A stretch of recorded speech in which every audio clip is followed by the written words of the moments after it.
Hello everyone, welcome to my channel brilliant minds. तो आज के इस वीडियो में हम अपना क्लास 12th का first chapter introduction to securities market and trading membership को स्टार्ट करेंगे।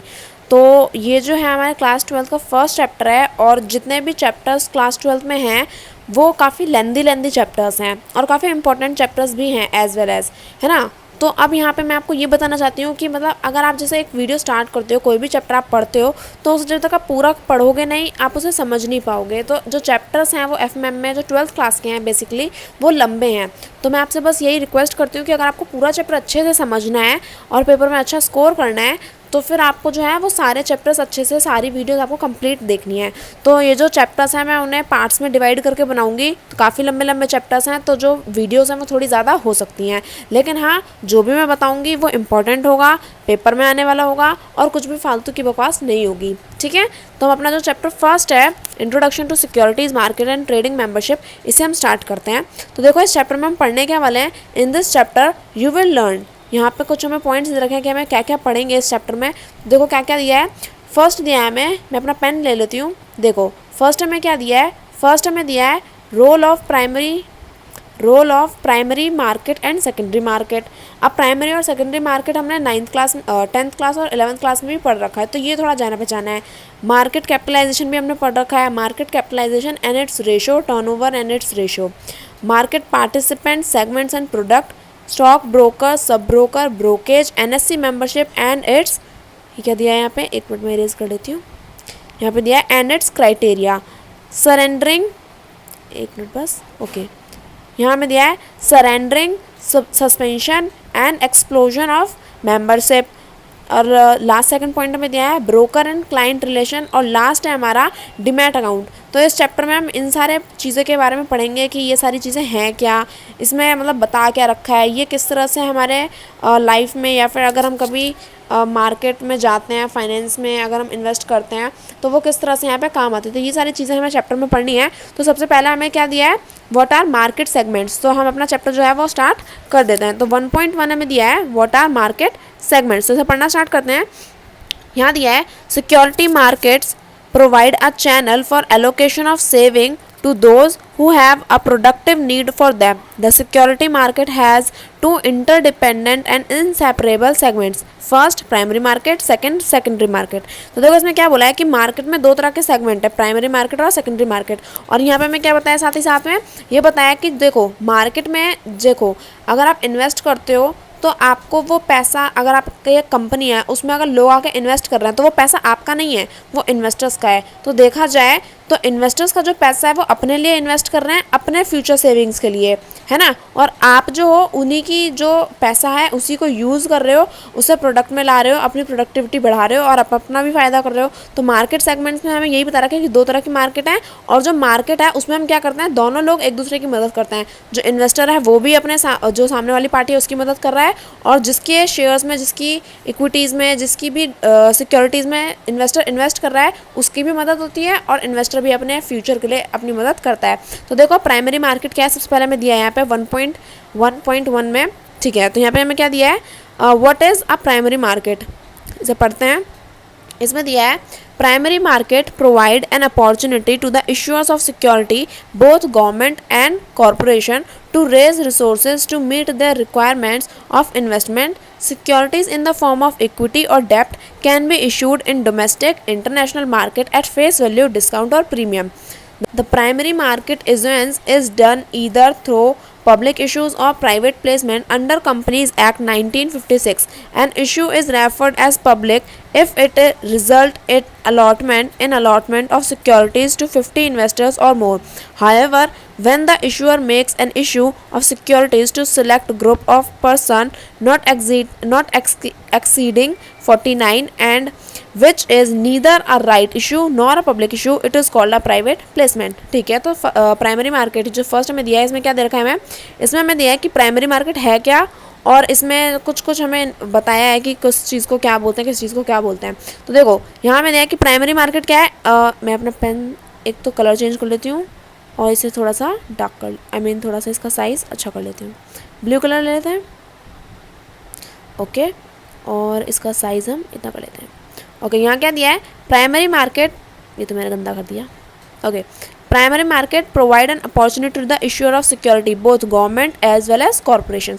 ठीक है, तो यहाँ पे मैं क्या दिया है कि प्राइमरी मार्केट में जो डायरेक्ट जो हमारा इश्यूअर है और जो इन्वेस्टर है वो दोनों एक साथ काम करते हैं।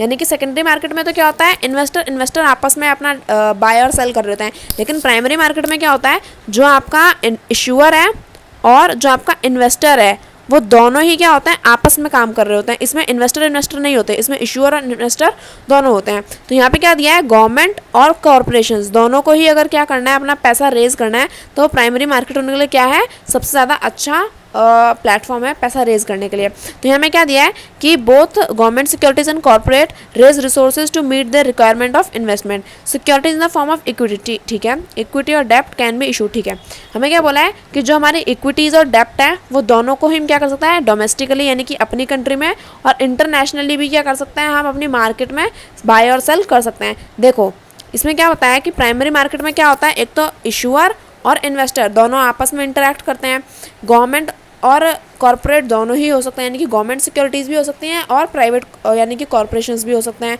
और हमें क्या बोला है कि आप अपना रिसोर्सेज को यानी कि अपने फंड को यहाँ पे आप प्राइमरी मार्केट में आके रेज कर सकते हैं, बढ़ा सकते हैं अपना पैसा।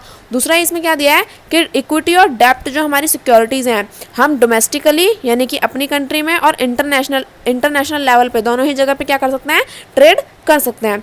और कौन सी वैल्यू पे, फेस वैल्यू पे, डिस्काउंट पे और प्रीमियम, यानी कि अगर आप किसी सिक्योरिटी को फेस वैल्यू पे यानी कि 100 रुपये की या 100 रुपये के दे रहे हो, उस पर भी आप ट्रेड कर सकते हो। अगर डिस्काउंट पे देनी है तो सिक्योरिटी 100 रुपये की लेकिन आप 80 में दे रहे हो तो भी चल जाएगा। प्रीमियम यानी कि आप थोड़ी सी महंगी दे रहे हो, है 100 की सिक्योरिटी लेकिन ज़्यादा लोगों को चाहिए तो इसलिए आपने प्राइस बढ़ा दिया, 120 कर दिया, तो आप प्राइमरी मार्केट में ऐसा काम कर सकते हो।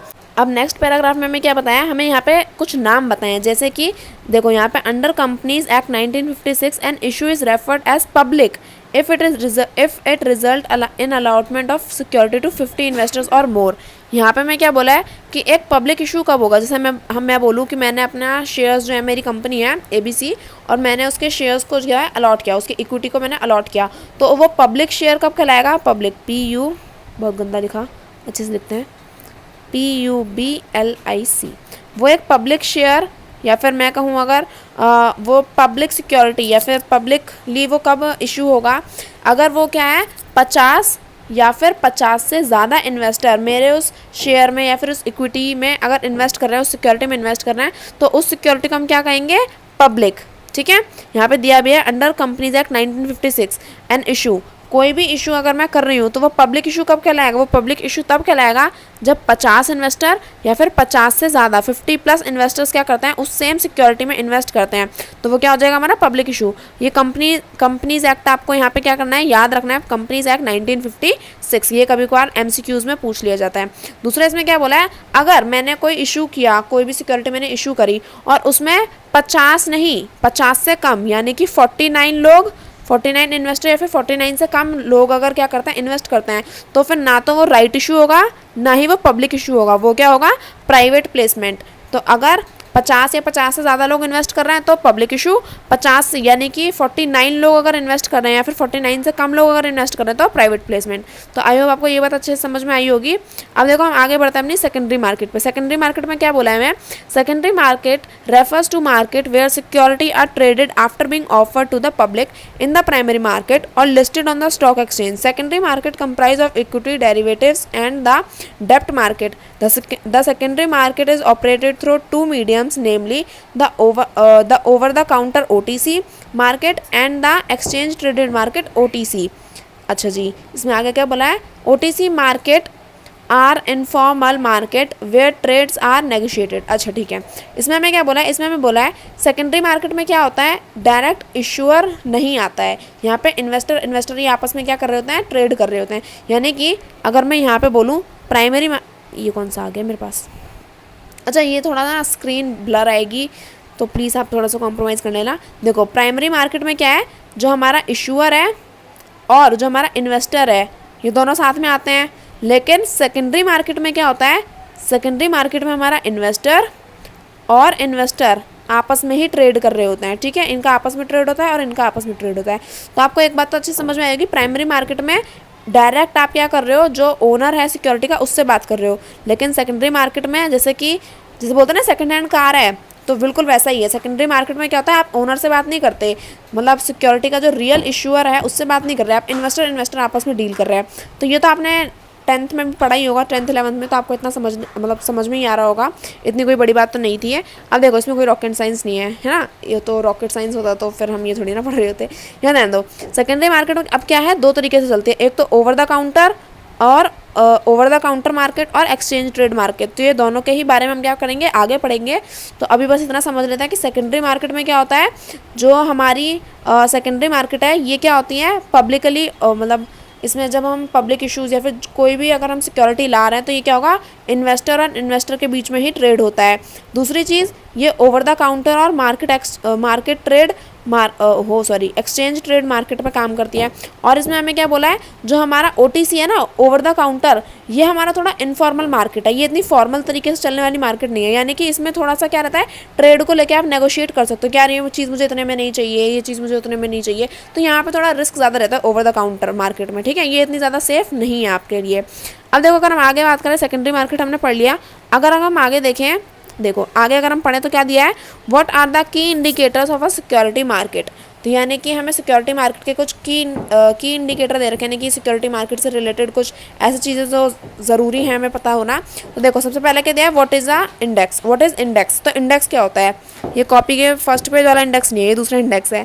क्या बोला है इसमें, an index is use to give information about the price movement of product in the financial commodities और any other market. Stock market indices are meant to capture the overall behavior of the equity market. The stock market index is created by selecting a group of stock that are representative of the whole market or a specific sector or segment of the market. The blue chip index of NSE is CNX Nifty. अच्छा ठीक है, हमारा index complete हो गया। Index में हमें क्या बोला है, इंडेक्स में बताया गया है कि इंडेक्स क्या है। देखो अब पूरी ओवरऑल जो मार्केट हमारी काम करती है, अब अगर हमें पता करना है कि ओवरऑल मार्केट कैसा परफॉर्म कर रही है, अच्छा परफॉर्म कर रही है या थोड़ा डाउन परफॉर्म कर रही है, तो ऐसा तो होगा नहीं ना कि हम सारे जाके शेयर्स देखेंगे, एक एक कंपनी का शेयर देखेंगे किस तरह से परफॉर्म कर रही है हर एक कंपनी। इंडेक्स क्या होती है, इंडेक्स यहाँ पे जैसे कि हम समझ सकते हैं, मैं अपना पेन ले लेती हूँ।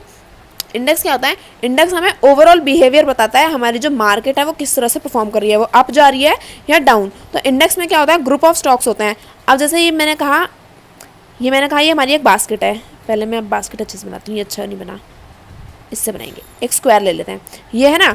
अब ये मेरा फर्स्ट जो भी हमारा कोई भी इशू हम ले सकते हैं, कोई भी, जैसे कि देखो ग्रुप ऑफ क्या होता है, स्टॉक्स होते हैं, तो हमारे पास बहुत सारे स्टॉक्स हैं, ठीक है, ये हमारे बहुत सारे स्टॉक्स हैं। अब ये अच्छा चल रहा है, ये अच्छा चल रहा है, ये अच्छा चल रहा है, ये वाला ख़राब चल रहा है, ये वाला अच्छा चल रहा है, ये वाला ख़राब चल रहा है, ये अच्छा चल रहा है, ये अच्छा चल रहा है, ये वाला ख़राब चल रहा है, ये अच्छा चल रहा है।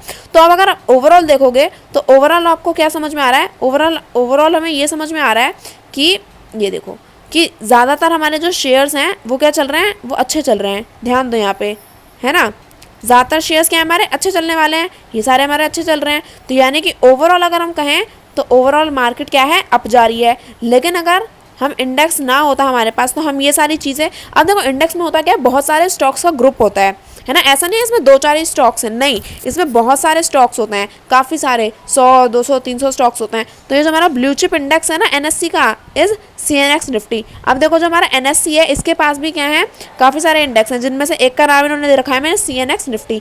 अब देखो हमारे 50 स्टॉक इंडेक्स भी होते हैं, 100 स्टॉक इंडेक्स भी होते हैं। तो इनसे अब इसमें क्या होता है, एक ही इंडेक्स में 100-200 स्टॉक्स होते हैं। तो अगर 100-200 स्टॉक्स अगर अच्छे चल रहे हैं तो मतलब ऑब्वियस सी बात है मार्केट आपकी अच्छी चल रही है। अगर 100-200 स्टॉक्स में से ज़्यादातर अगर हमें ख़राब चल रहा है तो मार्केट हमारी डाउन चल रही है। तो इंडेक्स से हमें क्या समझ में आता है, इंडेक्स से हमें ये ओवरऑल समझ में आता है कि मार्केट कंडीशंस कैसी हैं। तो आई होप आपको समझ में आएगा कि इंडेक्स क्या बताता है, हमारा प्राइस मूवमेंट बताता है कि प्राइस अप जा रहा है या डाउन। यानी कि अगर प्राइस अच्छा है तो मार्केट अप है, प्राइस ख़राब चल रहा है, मार्केट में थोड़ा उथल पुथल है, तो मतलब मार्केट हमारी ख़राब चल रही है। तो इंडेक्स हमें ये चीज़ें बताता है।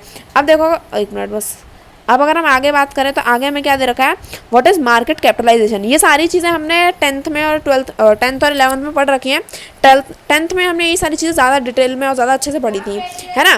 तो इसमें कोई इतनी वो वाली बात नहीं है कि आपको समझ ही ना आ रहा हो, इतना तो आप समझ ही पा रहे होंगे। चलो हम पढ़ते हैं, what is market capitalization. So market capitalization is defined as value of all listed shares on the country's exchange. It is computed on a daily basis. Market capitalization of a particular company on a particular day can be computed as product of the number of shares outstanding and the closing price of the shares. Here the number of outstanding shares refers to the issue size of the stock. Market capitalization is equal to closing price of share multiplied by number of outstanding shares. Similarly, to compute the market capitalization of all company listed on an exchange, we aggregate the market capitalization of all the company traded on the exchange. अब देखो market capitalisation हमने पहले भी पढ़ लिया है अपनी class 10th में, बट अगर आपको याद ना हो या फिर आप भूल गए हो, क्योंकि हम लोग तो ह्यूमन बींग्स हैं, भूल जाते हैं, और पढ़ाई तो खासकर जल्दी तो देखो मार्केट कैपिटलाइजेशन क्या है। मार्केट कैपिटलाइजेशन को हम डिफाइन कर सकते हैं, मैं पेन ले लेती हूँ अपना, okay, market pen. Market capitalisation को कैसे डिफाइन कर सकते हैं? As value of listed share on the country exchange. यानी कि हमें क्या बोला है कि मार्केट कैपिटलाइजेशन क्या है, देखो ये इसका फॉर्मूला है। मार्केट कैपिटलाइजेशन है क्लोजिंग प्राइस ऑफ शेयर्स, यानी कि जो भी हमारे शेयर्स हैं उनका क्लोजिंग प्राइस, यानी कि आप कितने रुपए पे उन्हें दे रहे हो, ठीक है, उनका क्लोजिंग प्राइस कितना है, multiply by number of shares कितने हैं आपके पास। फॉर एग्जांपल अगर मैं यहाँ आपसे कहूँ कि आपके पास, थोड़ा सा डर आएगा, आप समझ सकते हो ना। देखो अगर मुझे मार्केट कैपिटलाइजेशन को कैलकुलेट करना है तो मैं क्या बोलूँगी कि समझो कि मेरे पास जो क्लोजिंग प्राइस है वो है 100 रुपये का, यानी कि मैं अपना जो एक शेयर है वो 100 रुपये में बेचूंगी, इससे नीचे नहीं बेचूंगी। मल्टीप्लाई बाय मेरे पास टोटल शेयर है समझ लो 52, तो मेरे पास मार्केट कैपिटलाइजेशन कितनी आ गई, मेरे पास मार्केट कैपिटलाइजेशन आ गई ₹5200 की। ये क्या आ गई मेरे की, ये आ गई मेरी मार्केट कैपिटलाइजेशन। बस इतना सही होता है मार्केट कैपिटलाइजेशन, बस यही है मार्केट कैपिटलाइजेशन, इससे ज़्यादा कुछ भी नहीं है मार्केट कैपिटलाइजेशन। एमसी क्या है हमारा, एमसी है कि the value of all listed shares, एक minute, the value of all listed share on the country exchange. यानी कि हमें क्या बोला है कि जो मार्केट कैपिटलाइजेशन है, यानी कि एक पर्टिकुलर डे पे एक पर्टिकुलर जो भी हमारा शेयर है, जो भी हमारी सिक्योरिटी है, उसका जो प्राइस है, अगर हम उसे क्या मल्टीप्लाई कर दें, उससे मल्टीप्लाई कर दें नंबर ऑफ शेयर्स, यानी कि जो भी मेरा प्राइस है, कितने प्राइस पे हमारे जो एक शेयर की वैल्यू है, जो भी वैल्यू हमारे एक शेयर की, उसे हम मल्टीप्लाई कर दें नंबर ऑफ शेयर से, जितने भी हमारे नंबर ऑफ शेयर हैं, तो हमारी मार्केट कैपिटलाइजेशन क्या है, कैलकुलेट हो जाती है। इसी तरह से अगर हमें ओवरऑल पूरी मार्केट की कैपिटलाइजेशन देखनी है तो हम क्या करेंगे, मार्केट में जितनी भी जो कंपनीज हैं उन सबकी मार्केट कैपिटलाइजेशन को हम क्या करेंगे, एक साथ लेंगे और हमें ओवरऑल जो मार्केट है उसकी कैपिटलाइजेशन पता चल जाएगी, ठीक है। अब मार्केट कैपिटलाइजेशन तो आसान था, आई होप आपको समझ में आ गया होगा। अब देखो what is market capitalisation ratio. अब मार्केट कैपिटलाइजेशन रेशियो होता क्या है? The market capitalisation ratio is defined as market capitalisation of stock divided by GDP. It is used as a measure of stock market size. यानी कि अब market capitalisation ratio क्या है, देखो सबसे पहले आपको क्या करना है, मार्केट कैपिटलाइजेशन निकालनी है, उसके बाद आपकी जो कंट्री की जीडीपी है उससे उसे डिवाइड कर दो, तो आपका मार्केट कैपिटलाइजेशन रेशियो आ जाएगा। अब ये इससे फ़ायदा क्या होता है, इससे ये फ़ायदा होता है कि आपकी जो स्टॉक मार्केट है वो कितनी बड़ी है, यानी कि कितने लोग उसमें इन्वेस्ट करते हैं, कितना ज़्यादा वैल्यू देती है आपको आपकी स्टॉक मार्केट, ये हम पता करते हैं। देखो अगर मैं आपको समझाना चाहूँ तो आप कैसे समझ सकते हो, एक मिनट बस, समझो कि आपने मार्केट कैपिटलाइजेशन, देखो जैसे मैंने पहले मार्केट कैपिटलाइजेशन निकाली थी तो हमारी कितनी आ रही थी 5200। अब समझ लो हमारी जीडीपी क्या है, एक मिनट बस, समझ लो जीडीपी है हमारी इतनी 1 लाख की। तो अगर आपको मार्केट कैपिटलाइजेशन रेशियो निकालना है, अगर हम यहाँ बात करें, एक मिनट बस है ना, अगर हमें निकालना है मार्केट कैपिटलाइजेशन रेशियो तो हम क्या करेंगे, इन दोनों को आपस में डिवाइड कर देंगे, यानी कि हमारा जो मार्केट कैपिटलाइजेशन वो है जो है वो, और जो हमारा जीडीपी है वो। अब इन दोनों को जब हम डिवाइड करेंगे तो 2 0 से 2 0 हटा दिए, 2 टकले कट गए। अब आंसर क्या आ जाएगा, हमारा आंसर आ जाएगा 0.123 है ना, तो 0.052 ये क्या आ गया, ये आ गया हमारा मार्केट कैपिटलाइजेशन रेशियो, ठीक है। इस तरह से हम क्या करते हैं, अपने मार्केट कैपिटलाइजेशन रेशियो को कैलकुलेट करते हैं। तो मार्केट कैपिटलाइजेशन रेशियो से हमें क्या पता चलता है कि हमारा जो स्टॉक मार्केट का साइज है, यानी कि हमारी स्टॉक मार्केट कितनी बड़ी है, तो इससे हम ये पता करते हैं, ठीक है। अब अगर हम आगे बात करें व्हाट इज टर्नओवर, तो टर्नओवर क्या है, turnover for a share is computed by multiplying the trade quantity with the price at which the trade takes place. Similarly, to compute the turnover of the company listed at the exchange, we aggregate the traded value of all the companies traded on the exchange. देखो turnover क्या है, turnover for a share is computed by multiplying the trade quantity. देखो अगर आपको एक company का turnover निकालना है, यानी कि एक कंपनी का टोटल टर्नओवर निकालना है, तो आप क्या करोगे कि shares is computed, turnover for a share is computed by multiplying the trade quantity with the price at which the trade takes. यानी कि आपने कितने प्रोडक्ट अपने बेचे और कितने प्राइस पर बेचे। फॉर एग्जांपल अगर आपकी कंपनी टॉयज़ बनाती है तो आपने कितनी क्वांटिटी में अपने प्रोडक्ट को बेचा और आपने अपने टॉयज़ को कितने प्राइस पे बेचा। फॉर एग्जांपल अगर आपने 50,000 अपने क्या बेचे, आपने टॉयज़ बेचे, यानी कि आपका प्रोडक्ट यानी कि आपकी क्वांटिटी, और आपने उन्हें जिस भी प्राइस पे बेचा, फॉर एग्जांपल अगर आपने 10 रुपये की प्राइस पे बेचा तो आपका टर्नओवर यहाँ पे निकल आएगा इन दोनों को मल्टीप्लाई करके। ये क्या हुआ, आपकी कंपनी का टर्नओवर हुआ। लेकिन अगर आपको क्या करना है, पूरी की पूरी मार्केट का टर्नओवर निकालना है, तो आप क्या करोगे, मार्केट के अंदर जितनी भी कंपनीज हैं उन सारी कंपनियों का टर्नओवर लोगे और उन सबको साथ में क्या करोगे, एग्रीगेट करोगे, साथ में लाओगे और कैलकुलेट करोगे, तो आपको क्या पता चलेगा, आपको पूरी मार्केट का टर्नओवर पता चल जाएगा। ठीक है, तो टर्नओवर हमारा बस इतना ही होता है। अब देखो बात करते हैं व्हाट इज टर्नओवर रेशियो की। So the turnover ratio is defined as the total value of shares traded on country stocks exchange for a particular period divided by market capitalization at the end of the period. It is used to measure the trading activity or liquidity in the stock market. अब देखो यहाँ पे हमें इसका formula भी देखा है, turnover ratio. ये क्या दिया है, टर्नओवर एट एक्सचेंज, यानी कि आपको क्या करना है, सारी कंपनीज का टर्नओवर टोटल निकालना है, और market capitalisation of exchange at exchange, यानी कि पहले क्या करोगे, सारी कंपनीज का मार्केट कैपिटलाइजेशन निकाल दो। टोटल मार्केट कैपिटलाइजेशन पता चल गया आपके स्टॉक का, मतलब आपकी स्टॉक मार्केट का जितने भी कंपनीज हैं उन सब का टोटल पता चल गया। आपके एक्सचेंज में जितनी भी कंपनीज हैं उन सब का मार्केट कैपिटलाइजेशन निकल गया। अब क्या करो, जितनी भी कंपनीज हैं उन सभी का टर्नओवर निकाल लो। एक्सचेंज के अंदर जितनी भी कंपनीज आती हैं, स्टॉक एक्सचेंज के अंदर जितनी भी कंपनी है उन सबका टर्नओवर रेशियो निकाल लो, टर्नओवर निकाल लो। अब टर्नओवर निकालने के लिए बाद क्या करो, जो भी टर्नओवर आया, फॉर एग्जांपल मैं यहाँ पे सिर्फ एक एग्जांपल ले रही हूँ, ये हाइपोथेटिकल एग्जांपल है। फॉर एग्जांपल आपका टर्नओवर आया 1000 रुपये का, ठीक है, और आपकी मार्केट कैपिटलाइजेशन कितनी आई, आपकी मार्केट कैपिटलाइजेशन आई फॉर एग्जांपल 12,000, नहीं 12,000 कम हो गया, आई मीन ज़्यादा हो गया, ओह कम हो गया सॉरी, मैं यहाँ पे अगर लूँ, चलो 1200 ले लेते हैं, ठीक है, नहीं 1200 नहीं, 120 ले लेते हैं, गंदा कर दिया, 120 हटाओ, 500 ले लेते हैं, ठीक है। अब ये आपका क्या है, यह है आपका टर्नओवर पूरी एक्सचेंज का, और ये आपका मार्केट कैपिटलाइजेशन टोटल एक्सचेंज का। तो आप क्या करोगे, जब इसे कैंसिल करोगे तो ये 2 0 कट गए, तो आपका क्या आ गया, 2 आ गया, यानी कि आपका टर्नओवर रेशियो कितना आया, आपका टर्नओवर रेशियो आया 2।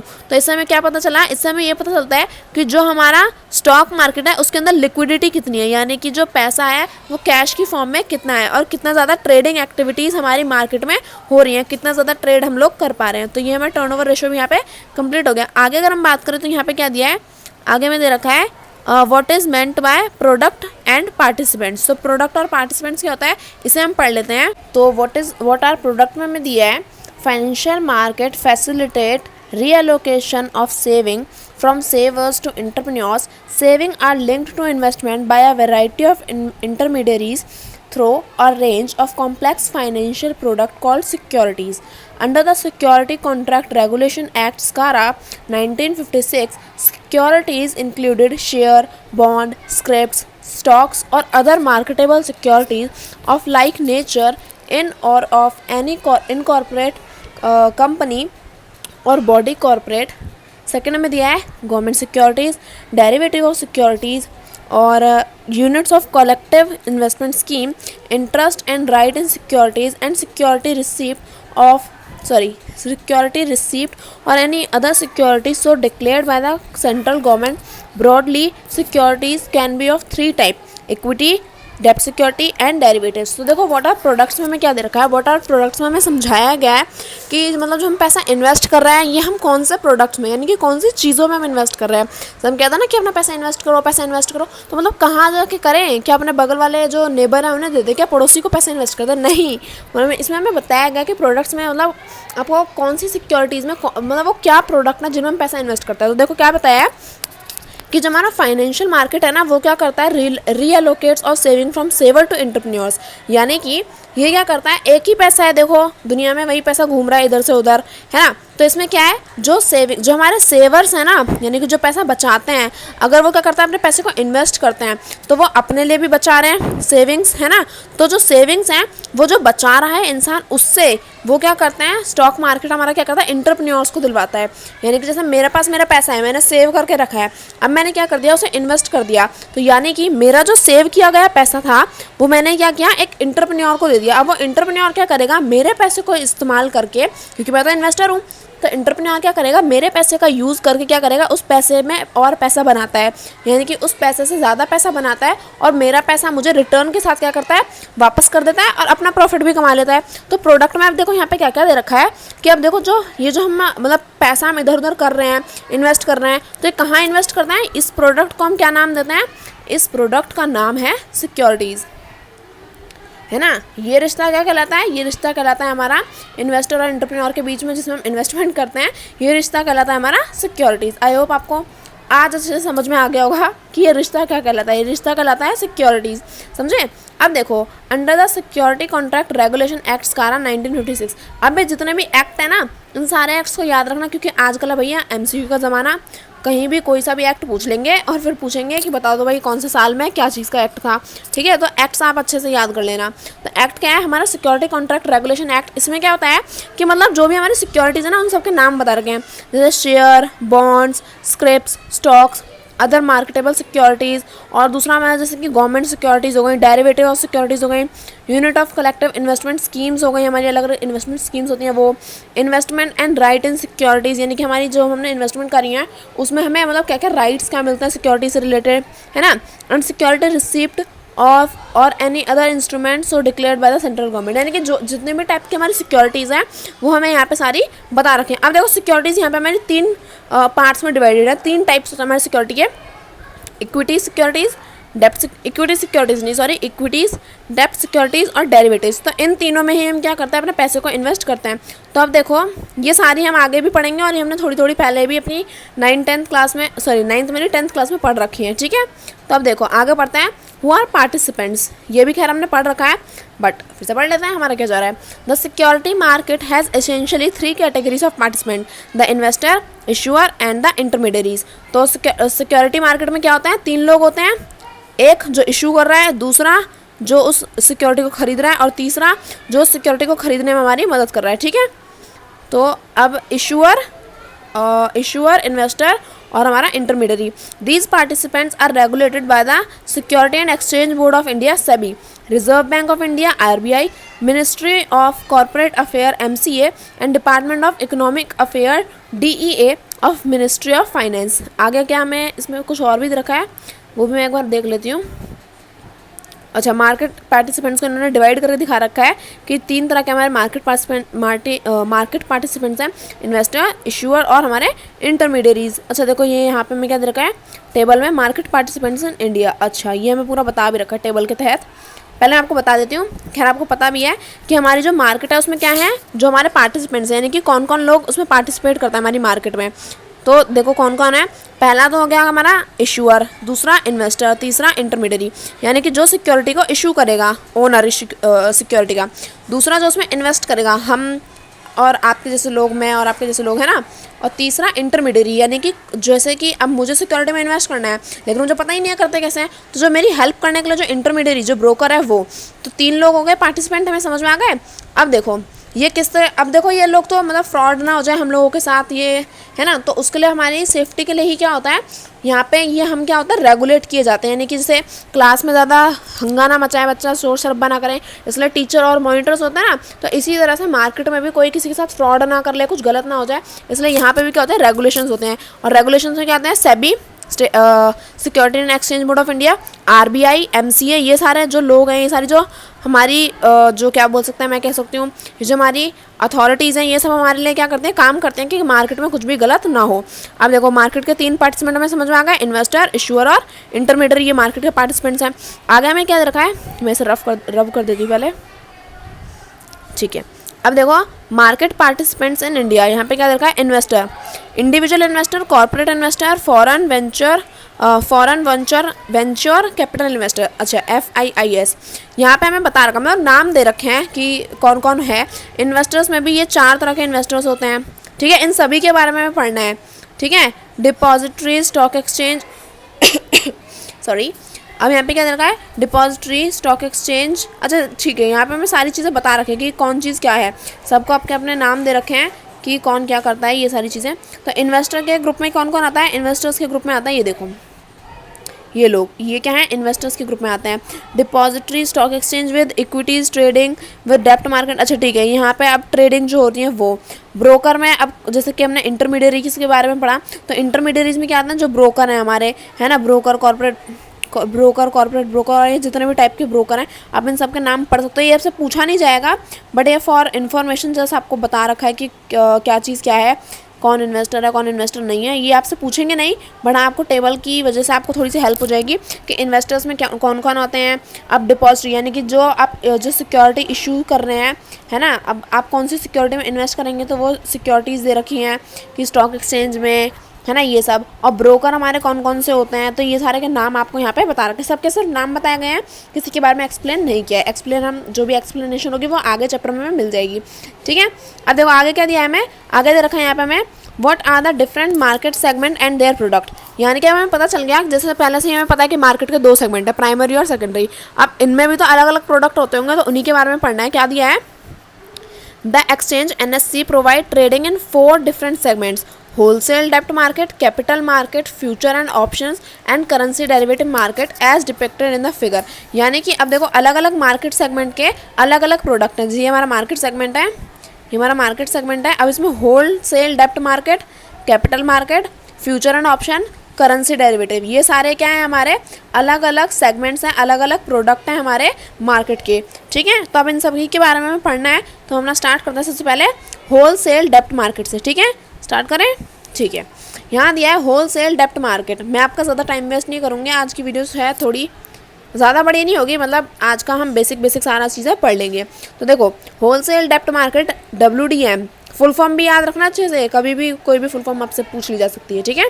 तो होलसेल डेप्ट मार्केट सेगमेंट WDM, इसमें क्या है, this segment at NSE commenced its operation in June 1994. It provide the trading platform for wide range of debt security which includes state and central government securities, T-bills, PSU bonds, corporate debentures, commercial papers, certificate of deposit etcetera. इसमें मैं क्या बोला है, इसमें मैं बोला है कि होलसेल डेप्ट मार्केट सेगमेंट क्या है, इसमें हम क्या, ये कब से, एक तो पहले ऑपरेट कब हुआ, ये सारी चीज़ आपको पता होनी चाहिए। तो होलसेल डेप्ट मार्केट सेगमेंट जो है वो हमारा कब से स्टार्ट हुआ है, जनवरी नहीं, जून 1994 से स्टार्ट हुआ। और ये ट्रेडिंग प्लेटफॉर्म क्या है, ये क्या करता है, जो हमारी डेप्ट सिक्योरिटीज़ है, जितनी भी हमारी डेप्ट सिक्योरिटीज़ हैं, उन सभी को एक वाइड प्लेटफॉर्म देता है, काफ़ी अच्छा ट्रेडिंग प्लेटफॉर्म देता है, वाइड रेंज में देता है। यानी कि जितनी भी हमारी डेप्ट सिक्योरिटीज़ हैं वो कहाँ जाती हैं, हमारी होलसेल डेप्ट मार्केट में, है ना। अब ज़रूरी नहीं है कि सारी की सारी होलसेल डेप्ट मार्केट में ही आएंगी, लेकिन यहाँ पे हमें बता रखा है कि डेप्ट सिक्योरिटीज़ के लिए जो WDM है वो क्या है, अच्छा सेगमेंट है। तो इसमें कौन कौन सी सिक्योरिटीज़ आती हैं हमारी, इसमें आती है हमारी government security, T-bills, PSU bonds. तो ये सारी जो सिक्योरिटीज़ हैं ये किस में आ जाती हैं, हमारी होलसेल डेप्ट मार्केट में, ठीक है। ये क्या है, डेप्ट सिक्योरिटीज़ के लिए काफ़ी ज़्यादा अच्छा माना गया है। अब देखो आगे बात करें तो क्या दिया है, कैपिटल मार्केट सेगमेंट CM। तो इसमें क्या है, this segment at NSE commenced its operations in November 1994. It offers a fully automated screen-based trading system known as National Exchange for Automated Trading, NEAT। ये नीट वो वाला इंजीनियरिंग वाला और वो बायो वाला नहीं है, ये नीट दूसरा है, ठीक है। ये है national exchange for automated trading, ठीक है। Various type of security like equity share, warrants, debenture etcetera traded on this system. तो देखो अब ये कमर्शियल जो कैपिटल मार्केट सेगमेंट है, CM सेगमेंट है, इसमें क्या है, इसमें ये ऑपरेट कब हुआ, 1994 में, नवंबर 1994 में।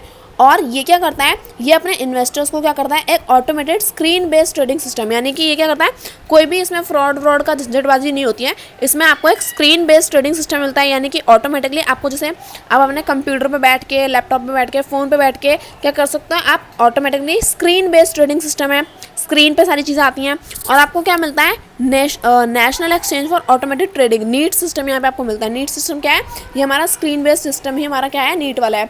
कि मतलब आपको क्या है, कोई भी फालतू की चीज़ें, आपको इधर उधर जाने की ज़रूरत नहीं है, आप ऑनलाइन क्या कर सकते हैं, सारी चीज़ें कर सकते हो। तो इसमें कौन कौन सी सिक्योरिटीज़ आती हैं, इसमें आती हैं equity shares, warrants, debentures etcetera, ये सारी सिक्योरिटीज़ आती हैं हमारी CM सेगमेंट में। फ्यूचर एंड ऑप्शन सेगमेंट क्या है, this segment provide trading in derivative instrument like index future, index option, stock option and stock futures and commenced in its operation at NSE इन जून 2000, ठीक है। तो future and option segment कौन सी securities में invest करवाता है, एक तो ये ऑपरेट हुआ था जून 2000 में, और ये कौन कौन सी सिक्योरिटीज़ में इन्वेस्ट करवाता है, मतलब कौन कौन सी सिक्योरिटीज़ इसके अंदर आती हैं, तो वो आती हैं हमारे index future, index options, stock options and stock futures. यानी कि जो हमारे इंडेक्स होते हैं ना वो फ्यूचर एंड ऑप्शन सेगमेंट में आ जाते हैं। यानी कि फ्यूचर एंड ऑप्शन सेगमेंट क्या करते हैं, जो भी हमारे फ्यूचर कॉन्ट्रैक्ट्स होते हैं, है ना, वो सारी चीज़ें हमारी क्या आती हैं, future and option F&O segment में आ जाती हैं। और ये कब ऑपरेट हुआ था, जून 2000 में। ठीक है, अब हमारा जो लास्ट सेगमेंट है उसको अगर हम देखें तो इसमें क्या दे रखा है, लास्ट सेगमेंट में दिया है currency derivative segment, CDS segment. तो इसमें क्या है, करेंसी सेगमेंट, CDS सेगमेंट में क्या है, this segment at NSE commenced its operation on 29th August 2008 with the launch of currency future trading in US dollar, Indian rupees, USD, INR, और क्या दिया है, trading in other currencies as like euro, INR, pound sterling INR and Japanese yen INR was further made available for trading in February 2010. Interest rate futures was another product made available for trading on this segment with effect from 31st August 2009. ठीक है, इसमें क्या बोला है, इसमें मैं currency derivative segment, नाम से ही समझ में आ रहा है कि इसमें क्या है, करेंसी यानी कि हमारी जो पैसे वाली चीज़ें हैं वो यहाँ पे आती हैं। अब इसमें क्या होता है, हम यहाँ पे करेंसी को यहाँ पे ट्रेड करते हैं, जैसे कि यूएस का डॉलर, यूएस की करेंसी क्या है, डॉलर, और जापान की क्या है, येन, साउथ कोरिया की क्या है, वॉन, चाइना की क्या है, चाइना की भी येन है ना, और पाउंड, और जो भी हमारी रूबल, ये सारी जो भी हमारी करेंसीज हैं इन सब में हम क्या करते हैं, धर्म वरम, ये सारी जो धर्म आपको पता होगा दुबई की है धर्म, है ना, नहीं पता तो मैंने आपकी नॉलेज बढ़ा दी। ठीक है, तो ये सारी करेंसीज में हम क्या करते हैं, ट्रेड करते हैं। तो यहाँ पे मैं क्या दिया है, करेंसी डेरिवेटिव सेगमेंट क्या करता है, एक तो ये ऑपरेट कब हुआ, 29 अगस्त 2008, यानी कि 29 अगस्त 2008 में क्या हुआ, ये लॉन्च हुआ। और ये क्या करता है, जो हमारी अलग अलग करेंसीज हैं, यानी कि US इंडियन डॉलर, है ना, और यूरो INR, और पाउंड नहीं, पाउंड मैं ऐसे पाउंड क्यों पढ़ रही हूँ मुझे नहीं पता, pound sterling INR, Japanese yen INR, तो इन सब में हम क्या करते हैं, ट्रेड करते हैं। यानी कि हमारी जो करेंसीज होती हैं उन सब में जब हम ट्रेड करते हैं तो वो क्या आता है, हमारा करेंसी डेरिवेटिव सेगमेंट्स कहलाता है। ठीक है, अब उसमें आगे क्या दिया है, आगे कुछ दिया क्या, interest rate futures was another product made available. अच्छा ठीक है, अब क्या करते हो, जब आप अलग अलग सिक्योरिटीज़ में, अलग अलग करेंसीज में इन्वेस्ट करते हो तो यहाँ पे इसका क्या होता है, इंटरेस्ट रेट फ्यूचर में भी हम यहाँ पे क्या करते हैं, जो हमें प्रॉफिट है वो यहाँ पे हमें मिलता है। ठीक है, तो आज की वीडियो में हम बस इतना ही रखने वाले हैं, अपना करेंसी डेरिवेटिव सेगमेंट्स तक ही, यानी कि जो भी हमारे मार्केट सेगमेंट्स थे वो हमने कंप्लीट कर लिया है। अब जो हमारी नेक्स्ट वीडियो होगी उसमें हम कहाँ से पढ़ेंगे, नेक्स्ट वीडियो में हम पढ़ेंगे what are the reforms in Indian security markets, यानी कि हमने जो रिफॉर्म्स वाला जो पार्ट है यहाँ जो है हमसे नेक्स्ट वीडियो में स्टार्ट करेंगे। तो आज की वीडियो में बस इतना ही, जितना भी बेसिक था वो मैंने सारा आपको पढ़ा दिया, यानी कि आपका जो चैप्टर 1 था उसका बेसिक हमने आज कवर कर लिया है। अब जो हमारी नेक्स्ट वीडियो होगी उसमें हम रिफॉर्म्स पढ़ेंगे। तो आई होप मैंने आपको आज जो भी पढ़ाया वो सारा आपको समझ में आया होगा। फिर भी अगर आपको कोई डाउट है तो आप मेरे से पूछ सकते हैं कमेंट सेक्शन में, मैं आपकी ज़रूर हेल्प करूँगी और आपका रिप्लाई भी ज़रूर करूँगी।